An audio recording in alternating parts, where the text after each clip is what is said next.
الله والصلاة والسلام على أشرف خلق الله محمد بن عبد الله صلى الله عليه وآله وصحبه وسلم تسليما كثيرا أما بعد.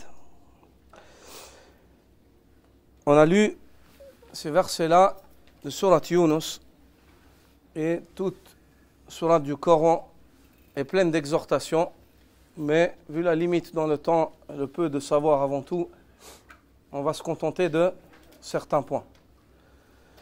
Allah subhanahu wa ta'ala évoque dans cette sourate qu'il désire le Jannah pour les gens. Il dit Wallahu yad'u ila dari salam wa yahdi man yasha'u ila siratin mustaqim. Et Allah appelle aux demeures de la paix. Allah appelle aux demeures de la paix, au paradis. Darus Salam, c'est la demeure de la paix. La demeure de la paix. Tu n'entends que paix, paix. Tu n'entends rien de mauvais au Jannah. Et c'est de la demeure de la paix, car ceux qui y entrent, ils seront en paix pour l'éternité. Ils trouveront une paix éternelle. C'est fini. La khawf, wa la hazan, wa la ham, wa la gham. Plus de crainte, plus de tristesse, plus de choses qui te rongent à l'intérieur. C'est fini. Tu es dans le calme éternel, le paradis. Allah subhanahu wa ta'ala dit dans ce verset Wallahu yad'u ila dari salam. Et Allah vous appelle. Il t'appelle, viens. Il t'a montré le chemin, Sirat al-Mustaqim, le droit chemin, qui conduit à cette demeure-là. Et il t'appelle. Wa yahdi man yasha'u ila sirat al-Mustaqim. Et Allah guide qui il veut vers un droit chemin. Ce verset-là, il fait surgir deux choses dans le cœur du croyant. Le premier, l'espoir. Lorsqu'Allah Azza wa Jal dit Allah t'appelle à la demeure de la paix, tu dis Alhamdulillah, j'espère le Jannah. Et quand Allah Azza wa Jal dit et il guide qui il veut vers un droit chemin, tu dis est-ce que moi je fais partie de ceux qui méritent d'être guidés? Ça fait surgir la crainte. L'espoir et la crainte. Tu espères le paradis, mais tu crains d'être rattrapé par tes péchés et tes manquements. Ensuite, le verset d'après, il t'enseigne c'est quoi le chemin du paradis. Lilladhina ahsanul husna wa ziyada. Quant à ceux qui donnent le meilleur d'eux-mêmes, pour cela, Allah Azza wa Jal, il leur a préparé al-husna, al-jannah, wa ziyada, ainsi que l'avantage, le fait de voir Allah. Pour ceux qui montrent le meilleur de eux-mêmes, ahsanu al-husna, pour ceux qui montrent le meilleur de eux-mêmes, ils font leur maximum. Ils sont sincères, ils font ce qu'ils peuvent au maximum. Ils négligent pas. Mais ils font ce qu'ils peuvent. Allah Azza wa Jal, il les a créés faibles, c'est des hommes. Et ils donnent leur maximum malgré cela. Allah, il leur promet al-husna, le jannah, wa ziyada, le fait de voir Allah. Le jannah et le fait de voir Allah. La plus belle chose au paradis, ayyuhal ikhwa, c'est le fait de voir Allah Azza wa Jal. Et le plus grand châtiment, yawm al-qiyamah, plus grand encore que l'enfer, c'est le fait d'être privé de voir Allah. Innahum an rabbihim yawma idhin la mahjubun. En ce jour-là, ils seront privés de voir leur Seigneur. Les habitants de l'enfer, ils ne verront pas Allah Azza wa Jal.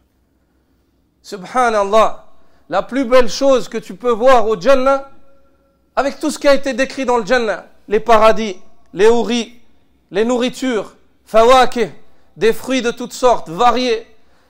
La terre du paradis, les herbes du paradis, c'est du za'faran, du safran. Les palais qui sont construits avec des briques d'or et d'argent, entre elles il y a du misk, subhanallah. Lahmi tayrin mimma yashtahun. Tu regardes l'oiseau dans le ciel, tu dis peut-être sa viande elle est bonne. Tu baisses les yeux, il est prêt à être mangé devant toi. Allahu Akbar. Tout cela, la plus belle chose, c'est le fait de voir Allah Azza wa Jal. Allah subhanahu wa ta'ala dit Wujuhun yawma idhin nadira ila rabbiha nadira. En ce jour, il y aura des visages qui seront éclatants de lumière. Pourquoi? Ils seront en train de contempler leur Seigneur, de regarder leur Seigneur. L'imam Malik ibn Anas a été questionné Hal yura Allah yawm al-qiyamati ya imam? Na'am yarawna bi a'yunihim hatayn. Il a dit, est-ce qu'on verra Allah vraiment avec nos yeux, comme on voit les choses? Il a dit, oui, on le verra avec ces deux yeux-là. Il a montré, comme tu vois, toutes choses. On le verra avec ces deux yeux-là. Il a dit l'imam Malik. Serviteur d'Allah, Allah subhanahu wa ta'ala te promet dans cette sourate Yunus, il dit lilladhina, pour ceux qui quoi, ahsanu, qui font le meilleur, donnent leur maximum. Essayez d'adorer Allah subhanahu wa ta'ala comme s'ils le voyaient. Et s'ils ne le voient pas, ils se rappellent que Allah les voit. S'ils n'arrivent pas à ce degré, où ils adorent Allah comme s'ils étaient devant lui, ils le voient, au moins ils n'oublient pas qu'Allah les voit. Al-Muraqaba. Ils n'oublient pas qu'Allah les voit. Pour cela, Al-Husna, Allah a préparé le Jannah. Et il l'a embelli. وَيُزَيِّنُ اللَّهُ كُلَّ يَوْمٍ جَنَّةً. Dans le mois de Ramadan, il embellit le paradis, comme c'est venu dans certains récits. Et il a préparé quoi? La plus belle des choses, le fait de voir Allah. Le fait de voir Allah subhanahu wa ta'ala. Ceci est réservé à qui? Et on passe à l'autre verset qui vient plus tard dans cette sourate qu'on a lu ce soir aussi. La parole d'Allah azza wa jal, ala wa hum awliya Allah la khawfun alayhim wa lahum yahzanun alladhina amanu wa kanu yattaqun lahum al-bushra fil hayati ad-dunya wa fil akhirah. N'est-ce pas que ce sont eux les alliés d'Allah, ceux qu'Allah aime? N'est-ce pas que ce sont eux? Qui sont ces gens, ya Allah?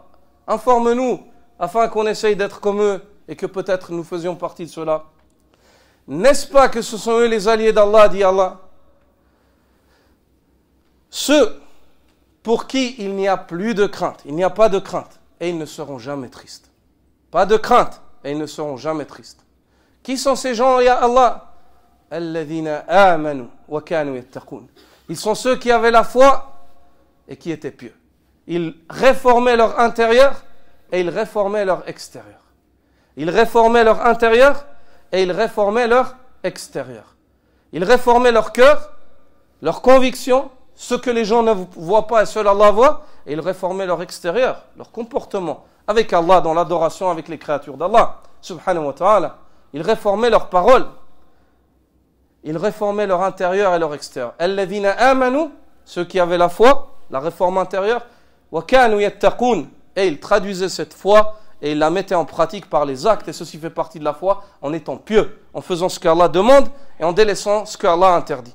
C'est pour cela que Cheikh l'Islam Ibn Taymiyyah rahmatullahi alayhi a dit Man kana mu'minan taqiyya kana lillahi waliya. Celui qui est croyant et pieux, c'est un allié d'Allah. Allah aime ces gens-là. Allah aime ceux qui ont la foi et Allah aime ceux qui sont pieux, qui essayent de préserver leur foi en faisant ce qu'Allah dit et en délaissant ce qu'Allah interdit et en espérant rencontrer Allah subhanahu wa ta'ala ainsi, en espérant avoir la grâce de pouvoir voir Allah subhanahu wa ta'ala yawm al-qiyamah.